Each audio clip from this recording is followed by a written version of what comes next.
പ്രദർശിപ്പിച്ചിരിക്കുന്നത് ഒരു പുതിയ കൃഷി രീതിയാണ് പ്രിസിഷൻ ഫാമിംഗ്. പ്രിസിഷൻ ഫാമിൻ്റെ ഒരു പ്രത്യേകത, ഇവിടെ നമ്മളൊരു ഫ്രൂട്ട് ഗാർഡൻ 53 വെറൈറ്റിയുള്ള ഒരു ഫ്രൂട്ട് ഗാർഡൻ സെറ്റ് ചെയ്തിട്ടുണ്ട്. ആ ഫ്രൂട്ട് ഗാർഡന് ഇടയിലുള്ള സ്പേസ് ഒരു 2-3 വർഷക്കാലത്തേക്ക് മാക്സിമം യൂട്ടിലൈസ് ചെയ്യുക, സൂര്യപ്രകാശം ഹാർവെസ്റ്റ് ചെയ്തുകൊണ്ടുള്ള ഒരു കൃഷി രീതി അവലംബിച്ചിരിക്കുക. അതിന് ഏറ്റവും ഉത്തമമായൊരു കൃഷി ഉൽപ്പന്നമാണ് ഇഞ്ചി കൃഷി. റിയോഡി ജനറിയോ എന്നുള്ള വെറൈറ്റിയാണ് ഇവിടെ നമ്മൾ പ്ലാൻ ചെയ്തിരിക്കുന്നത്.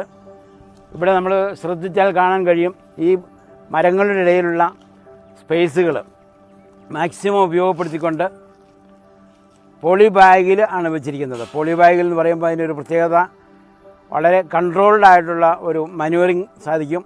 അതുപോലെ തന്നെ മറ്റ് കീടനാശിനികളൊന്നും ഉപയോഗിക്കാതെ തന്നെ കൃഷി മുമ്പോട്ട് കൊണ്ടുപോകാൻ സാധിക്കും. ഏതെങ്കിലും തരത്തിലുള്ള കീടങ്ങൾ ആക്രമിക്കപ്പെട്ടാൽ നമ്മൾ ആ കൂടെ എടുത്ത് മാറ്റുക, ആ ഒരു ബാഗ് എടുത്ത് മാറ്റി അതിനെ പരിഹരിക്കാൻ കഴിയും. അപ്പോൾ ഇത്തരത്തിലുള്ള ഇഞ്ചി കൃഷിയുടെ ഒരു പ്രത്യേകത, ഏത് ചെറുകിട ആൾക്കാർക്കും, എന്തുമാത്രം ചെറുകിട ആൾക്കാർക്കും, വളരെ കുറച്ച് മാത്രം സ്ഥലമുള്ളവർക്ക് പോലും ഇത് അവലംബിക്കാൻ കഴിയും. ഒരു ചെറിയ വരുമാന മാർഗമായിട്ട് നമുക്ക് ഏറ്റെടുക്കാൻ കഴിയും. അപ്പോൾ ഇതിൻ്റെ ഒരു വളർച്ച എന്ന് പറയുന്നത് ഏകദേശം 6-7 മാസമാണ് ഇതിൻ്റെ മൊത്തം വളർച്ച. ഇങ്ങനെ വളർന്നു വരുന്ന ഒരു 4 മാസത്തിനുള്ളിൽ തന്നെ ഇതിന് ചെയ്യേണ്ട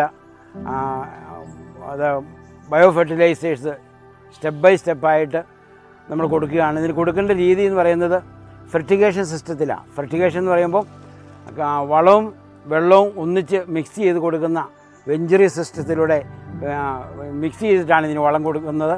അപ്പോൾ അങ്ങനെ ഇൻസ്റ്റാൾമെൻ്റായിട്ട് ആഴ്ച 2 ആഴ്ച കൂടുമ്പം വീതം കുറേശ്ശെ നമ്മൾ ഇൻപുട്സ് കൊടുക്കുമ്പോൾ, ബയോ ഫെർട്ടിലൈസേഴ്സ് ഫെർട്ടിഗേഷനായിട്ട് കൊടുക്കുമ്പോൾ ഇതിൻ്റെ ഗ്രോത്ത് വളരെ സ്റ്റെബിലൈസ് ചെയ്ത് കൊണ്ടുവരാൻ സാധിക്കും.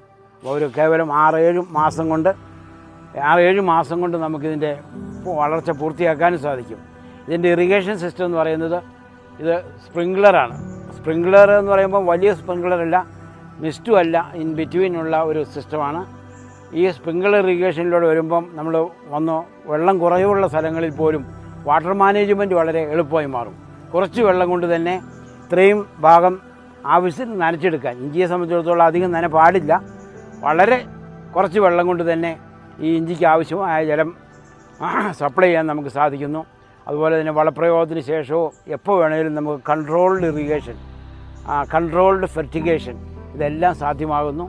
ഇതിൻ്റെ ഏറ്റവും വലിയ പ്രത്യേകത, ഏറ്റവും ഇക്കണോമിക്കലി ഇത് കൾട്ടിവേറ്റ് ചെയ്യാനും ലാഭം ഉണ്ടാക്കാനും, ഈവൻ ഏറ്റവും ചെറുകിടക്കാർക്ക് പോലും, ചെറിയൊരു ഹോം സ്റ്റേ ഉള്ളവർക്ക് പോലും അനുവർത്തിക്കാവുന്ന ഒരു മോഡലായിട്ട് നമുക്ക് പരിഗണിക്കാം.